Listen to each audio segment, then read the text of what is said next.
ऐसा नहीं है कि प्रोफेसर तुम्हें सामने से आके बताएंगे, तुम जितने प्रोफेसर कनेक्टेड रहोगे तुम्हें उतना ही गाइड करते जाएंगे। दे डोंट केयर कि तुम क्या हो क्या नहीं हो। अगर तुम अकेले रह के पढ़ता था रूम पे, मेरी मम्मी भी बोली कि जाके पढ़ो पढ़ो, तो फिर माइनिंग ज्ञान के उसके पास बुक्स थे, तो उससे हम लोग साथ में बैठ के PYQs या जो भी स्टडी मटेरियल करना एंड गेट के लिए प्रिपेयर करना, क्योंकि फोर्थ ईयर में जनरली टाइम कम होता है लोगों के पास। तो आपने इस चीज़ को कैसे मैनेज करा? हम उस 3 घंटे की बात करते हैं, उस गेट एग्जाम के उस 3 घंटे की बात करते हैं। उसमें माइनिंग ज्ञान के जो मटेरियल थे स्टूडेंट्स जो में, मेरे तो प्रोफेसर्स के आपको कितना इंपैक्ट करा माइनिंग ज्ञान के मॉक टेस्ट ने? इस पे तो जैसे आप मॉक टेस्ट देते थे, फिर आप उसे एनालाइज करते थे या फिर आप डायरेक्ट नेक्स्ट मॉक टेस्ट देते थे कि चलो इतना मार्क्स आ चुका है?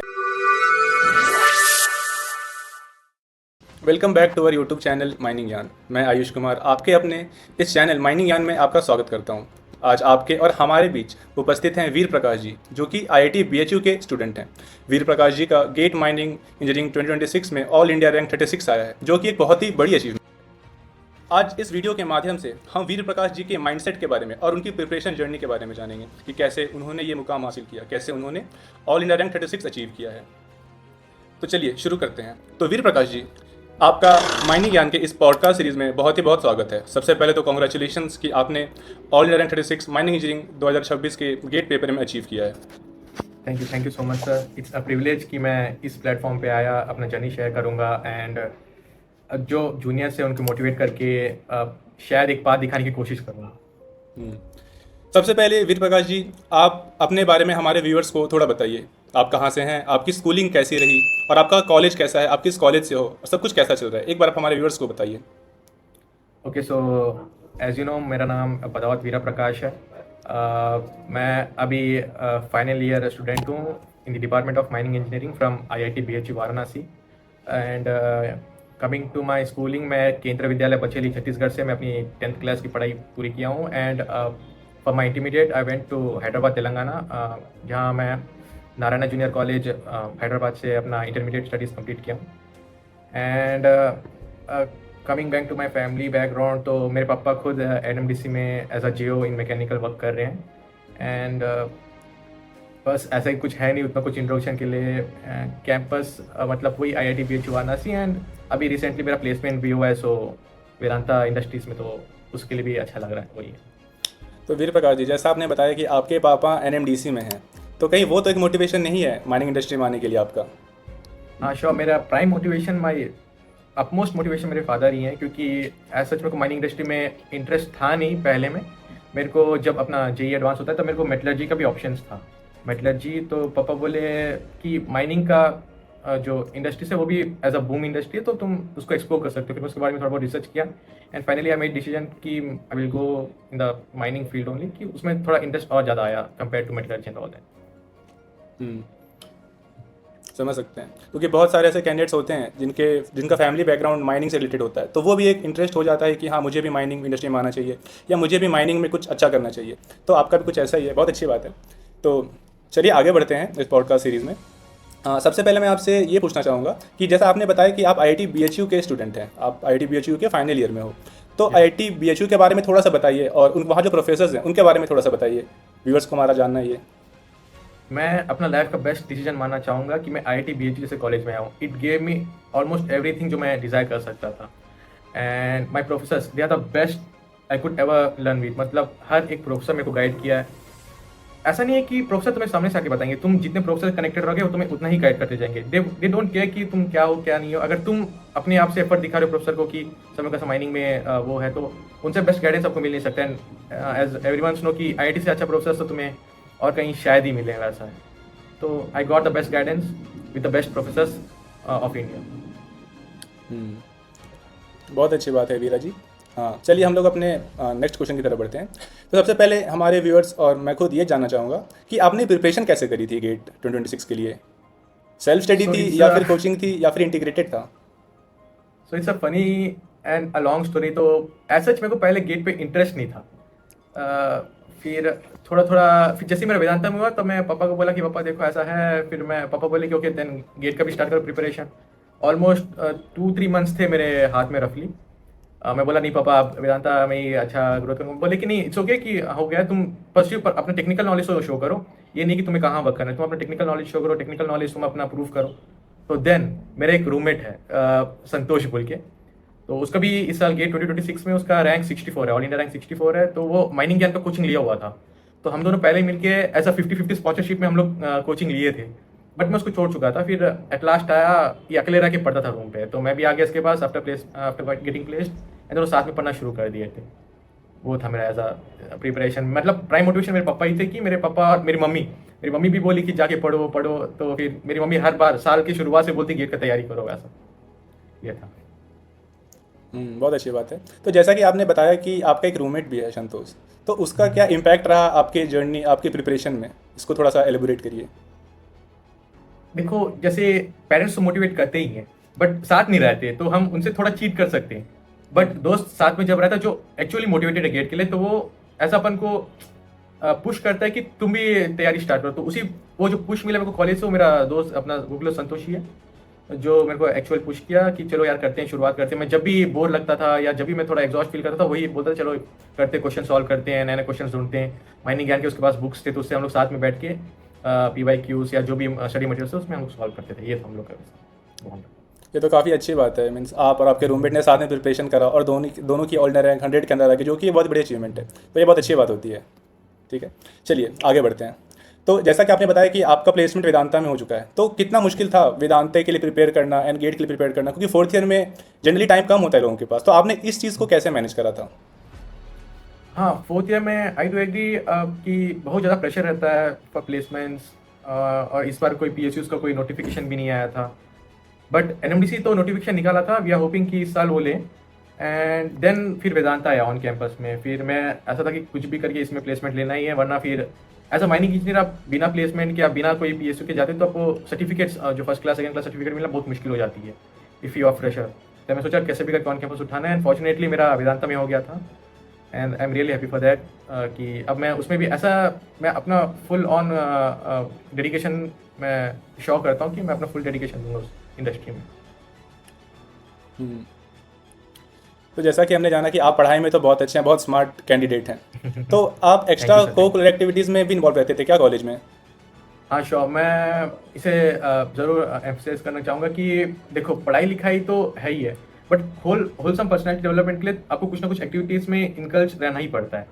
देन इफ़ मेरा बात करें तो मैं फर्स्ट ईयर से ही, अगर NCC का आइडिया हो, नेशनल कैडेट कोर्स, तो उसमें मैं BNC certificate first year, second year, third year, 3 year में मेरे को B और C सर्टिफिकेट में गेन कर चुका था। फिर सोचा अब क्या करूँ, फिर फोर्थ ईयर में मेरे को एक अपॉर्चुनिटी मिला NSS के साथ करने के लिए, नेशनल सर्विस स्कीम के साथ, मैं उसमें भी ज्वाइन हो गया। तो मैं एक्सपेक्ट कर रहा हूँ कि मेरा ये फाइनल ईयर होते होते मैं NSS का भी certificate extra as a social service में मैं उसको भी गेन कर लूँगा। ये है। ये तो एक काफ़ी हॉलिस्टिक पर्सनालिटी है आपकी, जैसा मैं समझ पा रहा हूँ। आप पढ़ाई में तो स्मार्ट हुई, साथ ही साथ आपने कोकुलर एक्टिविटीज़ में भी बहुत अच्छे अच्छे मुकाम हासिल किए, जैसा कि आपने बताया NSS, एंड आपने NCC भी ज्वाइन करा था, जो कि एक ये भी दर्शाता है कि आपको आपका देश के प्रति भी कुछ एक बहुत ही इंपॉर्टेंट रोल होने वाला है, मे बी इन फ्यूचर वो आर्मी। यस। हाँ। तो ये तो हो गई हमारी कोकुलर एक्टिविटीज़ की बात। चलिए हम लोग अपनी प्रिपरेशन जर्नी पे वापस आते हैं। तो ये तो थी हमारी प्रिपरेशन के टाइम का बात। तो चलिए हम उस 3 घंटे की बात करते हैं, उस गेट एग्जाम के उस 3 घंटे की बात करते हैं। उसमें आपका कैसा अप्रोच था क्वेश्चन को लेकर, और आपने टाइम मैनेजमेंट कैसे करा था? क्योंकि जनरली लोग पढ़ के तो जाते हैं बहुत लोग, लेकिन वहाँ पे लोग लैग कर जाते हैं, कुछ क्वेश्चन ज़्यादा बन गए, कुछ क्वेश्चन कम बन गए। तो आपने वो कैसे ऑप्टिमाइज करा था? इस चीज़ पे थोड़ा सा फोकस करिए। सो सर, जैसे मैं आपको बोल चुका था कि मेरे को एज सच गेट में इंटरेस्ट नहीं था, तो अब ये सोच लो कि मेरे को ऊपर कोई प्रेशर नहीं था, मैं एकदम फ्री माइंड के साथ गया था, क्योंकि I already had a job offer, Vedanta में जॉब ऑफर था। मैं गया था कि चलो कि कितना सीखा हूँ इस 4 साल में और कितना मैं अपने आप को प्रेजेंट कर सकता हूँ, क्योंकि प्रिपरेशन तो करा ही था मैं। माइनिंग के जो मटेरियल्स थे, जो मेरे प्रोफेसर्स के गाइडेंस थे, IIT BHU के जो माइनिंग प्रोफेसर्स थे उनके गाइडेंस थे, जो हमें एक्चुअल पता जो तो जो गेट का लेवल है वो 10 टाइम्स मोर लोअर लेवल है जो हमें कॉलेज में पढ़ाया जाता है। जो हमारे IIT के प्रोफेसर, आप भी जानते हो भाई NIT से, तो प्रोफेसर्स बहुत ज़्यादा हाई लेवल के क्वेश्चंस करवाते हैं। मिड सेम में, एंड सेम में 4 आवर्स के एग्जाम्स में हम लोग को 2-2, 3-3 क्वेश्चन दिया जाता है, फिर भी हमसे बन नहीं पाती है। तो 3 घंटे में तो 65 क्वेश्चन तो प्रिडिक्ट कर सकते हैं कि किस लेवल पे क्वेश्चन होगी। तो हाँ, शायद थोड़ा और अच्छा प्रिपेयर करते, थोड़ा अच्छा और रिविजन करते तो शायद रैंक बेटर हो सकती थी। बट वही बोलते ना, जितना मिले उसी में खुश रहो, ज़्यादा आशा ना करें, तो वही सही है। नहीं, आपने गेट के लिए मेहनत करा था और आपने इतना अच्छा रैंक अचीव किया, जो कि एक बहुत ही बड़ी बात है, क्योंकि आपने पूरे देश में 36 रैंक अचीव किया है। तो ये बहुत ही अच्छी बात है। तो चलिए हम लोग आगे बढ़ते हैं। तो मैं आपसे ये जानना चाहूँगा वीरा जी कि आपने जैसा कि बताया कि वो 3 घंटे आपके लिए बहुत ही महत्वपूर्ण और बहुत ही अहमियत वाले थे, आपने अपना स्ट्रैटेजी बताया। तो मॉक टेस्ट का कितना रोल था आपके उस 3 घंटे की जर्नी में? क्योंकि जनरली मॉक टेस्ट का बहुत ज़्यादा रोल रहता है स्टूडेंट्स में, तो आपको कितना इम्पैक्ट करा माइनिंग ज्ञान के मॉक टेस्ट ने? इस पर थोड़ा सा इम्फेसिस करिए। सो मॉक टेस्ट तो बहुत मतलब it's a very important thing to give approximately 5 to 6 mock test before going to GATE. मतलब it gives you a environment की गेट में किस प्रेशर में रहेंगे और कितना अपन अटेम्प्ट कर सकते हैं, अपना स्ट्रेटेजी हम उस तरीके से प्लान कर सकते हैं. तो कि कितने क्वेश्चंस, और होता है ना कि क्वेश्चंस को देख के समझ आ जाता है कि हाँ इस क्वेश्चन को स्किप करना है या इसको कंटिन्यू रखना है या लेटर ऑन इसको हम अटेम्प्ट कर सकते हैं. तो ये सब आपको मॉक टेस्ट के थ्रू ही पता चलता है. तो ये तो पक्का एम्फसाइज करना चाहूँगी, मॉक टेस्ट हमें देना ही चाहिए. एटलीस्ट 6 to 7 मॉक टेस्ट तो आप दो ही दो before going to GATE exam. ये है एज अ मेरा पॉइंट ऑफ व्यू कि mock test is very important. तो जैसे आप मॉक टेस्ट देते थे, फिर आप उसे एनालाइज करते थे या फिर आप डायरेक्ट नेक्स्ट मॉक टेस्ट देते कि चलो इतना मार्क्स आ चुका है मेरा, अब नेक्स्ट मॉक टेस्ट देते हैं? को एनालिसिस वाला पार्ट आप कितना इफेक्टिवली कर पाते थे? मॉक टेस्ट देखे तो कुछ फायदा ही नहीं जब आप एनालाइज नहीं कर पा रहे हो. तो सही बात है. एनालिसिस करना ही मेन वो क्राइटेरिया कि आप मॉक टेस्ट क्यों दे. मॉक टेस्ट देना मतलब आप कितने क्वेश्चंस करेक्ट किए हो वो सब आप एनालिसिस करोगे तो वही आती है. गेट में देखो इतना कुछ होता नहीं. इस बार भले मान सकते हो कि पेपर थोड़ा स्लाइटली टफर था कंपेयर टू 2025, बट ये है कि आप 60 मार्क्स को तो इजीली कर सकते हो if you are gone through with previous year questions and all. तो इतना तो आप ला ही सकते हो इजीली बस. तो मॉक टेस्ट तो बहुत इंपॉर्टेंट है एंड उसको एनालिसिस करना उससे भी ज़्यादा इंपॉर्टेंट है. सो यही है. वीरा जी, आपका प्लेसमेंट वेदांता लिमिटेड में हुआ है, ठीक है, एंड आपकी गेट में भी 36 रैंक है. तो इन फ्यूचर आपका क्या प्लान है? वेदांता को ही सर्व करना है या फिर in future PSUs like Coal India, NMDC, NTPC या HCL, इन PSUs में सर्व करना है? क्या फ्यूचर प्लान है? थोड़ा इसके बारे में बताइए, हमारे व्यूअर्स को जानना है. It's a tough question. मतलब ये तो एकदम ही वो हो गया ना कि अभिमन्यु चक्रव्यूह में फंस चुका है, वैसा वाला सीन हो चुका है. बट देखो मेरा पहला ऑफर मेरे को आया वेदांता की तरफ से. वेदांता मैं अपना full on loyalty, full on dedication में वेदांता को दिखाना जरूर प्रेफर करूँगा. It would be my first priority. कि बोलते हैं ना कि the better you work the better you show your hard work. तो आपको उसी तरह से प्राइवेट लिमिटेड आपको ग्रोथ देती है. तो I will surely serve up to my most level on Vedanta. उसके बाद फिर ऐसा कुछ सच प्लान नहीं है कि क्या होगा. इस साल वैसे भी वैकेंसी है नहीं तो मेरे को उस कन्फ्यूजन में भी नहीं रहना पड़ेगा at least for 2 years I guess. अभी तो कि PSU जाऊँ या वेदांता में ही कंटिन्यू करें, ऐसा तो मेरे को अभी कोई प्रेशर नहीं क्योंकि कोई नोटिफिकेशन आया ही नहीं है. उस प्रेशर से तो कम से कम बाहर हूँ मैं अभी वैसा. बहुत लोगों का ऐसा ही प्लान होता है कि चलो गेट तो निकल गया, अच्छी रैंक भी है, तो M.Tech कर लें या फिर PhD कर लें. तो आपका कोई ऐसा प्लान नहीं है क्या? नहीं, अब हो चुका है मेरा पढ़ाई. मेरे प्रोफेसर इतना टफ पेपर बनाते हैं. अब मेरा हो चुका है पढ़ाई लिखाई से. मेरे को बस बीटेक ग्रेजुएट यहाँ से बीटेक डिग्री लेना है और जाना है. इन फ्यूचर शायद मैं PhD का प्लान कर सकता हूँ बट अभी नहीं. अभी थोड़ा पैसा का कमाना है, मेरे को पैसा चाहिए, बस ये है. अच्छी बात है. एक लास्ट क्वेश्चन मुझे आपसे पूछना है. जनरली ये क्वेश्चन मेरा नहीं है, जनरली हर बच्चे का क्वेश्चन होता है कि जैसे आपको सब्जेक्ट्स तो बहुत पढ़ाए जाते होंगे माइनिंग में, लाइक रॉक मैकेनिक्स, वेंटिलेशन, ठीक है. तो जैसे रॉक मैकेनिक्स थोड़ा सा टफर साइड माना जाता है, वेंटिलेशन थोड़ा सा टफर साइड माना जाता है, सर्विंग थोड़ा टफर साइड माना जाता है. तो जनरली लोगों को इसमें बहुत ज़्यादा दिक्कत फेस करना पड़ता है कि एक क्वेश्चन न्यूमेरिकल में. तो आपने इस चीज़ को कैसे टैकल करा था? अब मैं अगर थोड़ा एलिट इंस्टीट्यूट्स और थोड़ा लोअर इंस्टीट्यूट्स के बारे में कंपेयर किया जाए तो देखो एलिट इंस्टीट्यूट जैसे IITs NITs में क्या होता है कि ना प्रोफेसर आपको इस लेवल पे प्रिपेयर कर देता है कि आपको ऐसा कुछ हार्ड लगता नहीं है. मतलब गेट से तो हार्ड लगता है नहीं क्यों, ऐसा हम लोग एकेडमिक्स का रहता है. ये कि आप जानते हो कि थोड़ा हार्डकोर एकेडमिक्स का रहता है तो उस हिसाब से हम प्रिपेयर हो जाते हैं. बट जो नॉन एलिट कॉलेजेस टाइप के हैं, जो थोड़ा लोअर टाइप के कॉलेजेस हैं, तो उसमें जैसे अपने कोचिंग इंडस्ट्रीज हैं, जो माइनिंग ज्ञान है, मैं माइनिंग ज्ञान का हर लेक्चर सुना हूँ. तो इससे मेरे को ये पता चला कि हाँ हमें एक फ्रेम रहता है, उस फ्रेम से कितना अंदर रहना और कितना बाहर रहना है. उस फ्रेम से बाहर ना निकले और उसके अंदर भी जो सवाल है उसको हम बना पाएँ. तो जो कोचिंग इंडस्ट्रीज है जैसे कि माइनिंग ज्ञान अभी तो one of the top industries है, मतलब टॉप कोचिंग इंस्टीट्यूट है माइनिंग ज्ञान. तो उसमें जो लेक्चरर्स हैं, जो उसमें टीचर्स हैं जो पढ़ाते हैं, तो उनके एक्सपर्टीज से हमें पता चल रहा है कि हाँ हमें कितना प्रिपेयर करना है और जो कॉलेज में नहीं पढ़ाया जा रहा है वो भी हम यहाँ से गेट के लिए हम प्रिपेयर हो सकते हैं. ये तो हमें माइनिंग ज्ञान जैसे प्लेटफॉर्म दे ही रहा है. काफ़ी अच्छी बात बताई है आपने. आगे मैं ये पूछना चाहूँगा कि बहुत लोग प्रिपरेशन करते हैं गेट माइनिंग इंजीनियरिंग एग्जामिनेशन के लिए, बट बहुत लोग कंसिस्टेंट नहीं रह पाते हैं. बट जैसे आपकी पर्सनैलिटी से मुझे चल रहा है पता कि आप एक्स्ट्रा करिकुलर एक्टिविटीज़ में भी थे, आपने प्लेसमेंट्स को भी मैनेज करा, तो आप एक अच्छा मैनेजर बन सकते हैं, आप एक अच्छा मैनेजमेंट करते हैं. तो आपने कंसिस्टेंसी को कैसे मेंटेन करा था प्रिपरेशन में? क्योंकि आप साइड हसल भी कर रहे थे, ठीक है, आपने वेदांता के लिए भी प्रिपरेशन किया था, आप और भी चीज़ें कर रहे थे कॉलेज में, तो वो कंसिस्टेंसी आपने कैसे मेंटेन करा था गेट प्रिपरेशन में? उसके बारे में थोड़ा सा बताइए. ओके सो अगर हम गेट का पेपर को थोड़ा डाइवर्सिफाई करें तो देखो जो रीजनिंग के हैं तो ऑलमोस्ट सबसे बन जाते हैं. तो आप वहाँ से कुछ नहीं तो 12 to 15 मार्क्स तो स्कोर कर सकते हो. मेरा इस बार 14 मार्क्स था उस जनरल एप्टीट्यूड सेक्शन में. एक क्वेश्चन थोड़ा छूट गया, पता नहीं समझ नहीं आया क्या हुआ मेरे को उस टाइम नहीं बची, तो शायद एक क्वेश्चन छूट गया तो भी हो जाता, 15 to 15 ला सकता. देन कम टू मैथमेटिक्स मेरा थोड़ा अच्छा था. तो मैथमेटिक्स में मेरा अच्छा स्कोर था, तो मेरे को माइनिंग कोर में ज़्यादा हासिल करने की ज़रूरत नहीं पड़ी। थोड़ा बहुत जो standard mine planning, mine development, mine methods, surface environment, वही अंडरग्राउंड एनवायरनमेंट के जैसे सिस्टम इंजीनियरिंग, माइन इकोनॉमिक्स, ये सब जो सब्जेक्ट्स हैं वो ईजिली सॉल्व हो सकते थे। वैसे थे थोड़ा दिक्कत होता रॉक मैकेनिक्स वो सब चीज़ों में, बट हाँ मैनेजेबल था। तो पहले से पढ़ रहा है, क्योंकि मैं अपना बताऊँ, मैं प्रिपरेशन लास्ट 3 मंथ्स में एक्चुअल स्टार्ट किया था।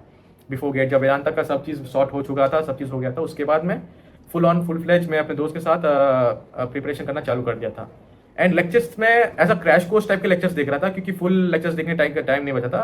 जो मेरे को थोड़ा बहुत डाउट्स था, मैं उसको as a in crash course lectures में मैं कंप्लीट कर लेता था अपना सब चीज़ें। एंड देन फिर क्वेश्चन लगाता था, बस क्वेश्चन लगाओगे तो आपको हो जाएगा। तो बस इतना ही है। तो और कुछ करना नहीं होता, माइनिंग उतना हार्ड होता नहीं है, आप कर सकते हो अगर आप में कैपेसिटी है। तो वर्स्ट टू वर्स्ट के सब 6 मंथ्स में भी बहुत अच्छा प्रिपेयर कर सकते हो। ये है माइनिंग का ऐसा सिलेबस। काफ़ी इंपॉर्टेंट बात बताई आपने। आप हमारे जूनियर्स को क्या सलाह देना चाहेंगे, क्योंकि ये पॉडकास्ट हमारा बहुत सारे लोग देखेंगे अभी भी और इन फ्यूचर आने वाले में भी। तो आप हमारे जूनियर्स को क्या सलाह देना चाहोगे, तो 1-2 पॉइंट्स जो वो ध्यान में रखे प्रिपरेशन के टाइम। अब गाइडेंस तो क्या बोले, जो आप हर क्वेश्चन पूछो, पूरा हर क्वेश्चन को गाइडेंस था। जैसे कंसिस्टेंट रहना, मॉक टेस्ट देते रहना, टाइम मैनेज करना, एंड प्रेशर पे ना आना, और आपका 100% गिव करना। यही है जो 4-5 चीज़ें जिसको आपको माइंड में रखना है। बाकी आप कोचिंग है आपके पास हर चीज़ का मटेरियल मिल रहा है, हर चीज़ मिल रहा है, तो आपको और कुछ चीज़ का बस आपको कंस्टेंट रहना है और अपने आप से चीट नहीं करना है। बस ये है। आप अगर कुछ चीज़ डिसाइड की हो तो उस पर टिके रहो, ये रहेगा बस। ऐसा उसके ऊपर और कुछ ज़रूरत नहीं है, और कुछ डिमांड भी नहीं करता है। गेट एक एप्टीट्यूड एग्जाम है, वो कोई ऐसा कुछ ऐसा हार्ड को टेक्निकल एग्जाम नहीं है। बस आपका एप्टीट्यूड चेक करता है, आपका हार्ड वर्किंग चेक करता है बस। जितना मैंने आपसे बात करा है वीरा जी, मुझे ये समझ में आया है कि आपका एक बहुत ही होलिस्टिक पर्सनैलिटी है। आपने पढ़ाई भी करी, आपने प्लेसमेंट्स के लिए प्रिपेयर किया, आप एक्स्ट्रा करिकुलर एक्टिविटीज़ में भी इन्वॉल्व थे, एनसीसी, एनएसएस। तो मे बी हमारे व्यूअर्स इससे सीखेंगे कि बहुत सारी चीज़ों को कैसे मेंटेन कर सकते हैं हम लोग एक साथ, क्योंकि बहुत लोग सिर्फ पढ़ाई करते हैं, बहुत लोग सिर्फ कोकुलर्स में इन्वॉल्व रहते हैं। तो एक होलिस्टिक पर्सनैलिटी है, एक व्यक्ति में सब कुछ रहना। मे बी हमारे व्यूअर्स इसे सीखेंगे और इससे मोटिवेट होंगे इन फ्यूचर। श्योर, मैं आई बिलीव कि हो सब, और सब अच्छा करें अपने लाइफ में, सब अच्छा गेट में फोड़ें, सब चीज़ करें, अच्छा अचीवमेंट्स अपने लाइफ में एज अ रेज्यूमे में रखें, तो it would be a great. तो बस आज के लिए इतना ही। काफ़ी अच्छा लगा, so much. काफ़ी अच्छा लगा आपसे बात करके वीरा जी। और मे भी हम लोग जल्दी मे भी हम लोग जल्दी मिलेंगे। Yes yes yes. और मैं भी माइनिंग ज्ञान प्लेटफॉर्म को बहुत थैंक यू कहना चाहूँगा कि मेरे को ऐसा प्लेटफॉर्म दी है जो जूनियर्स उनको मोटिवेट करने के लिए एक स्टेज दी है। तो थैंक यू माइनिंग ज्ञान, ऐसा अपॉर्चुनिटी मेरे को दिया गया। Thank you. बहुत ही गुड एंडेवर्स आपकी फ्यूचर के लिए। Thank you sir. Thank you हमारे साथ जुड़ने के लिए Veera ji. Thank you so much.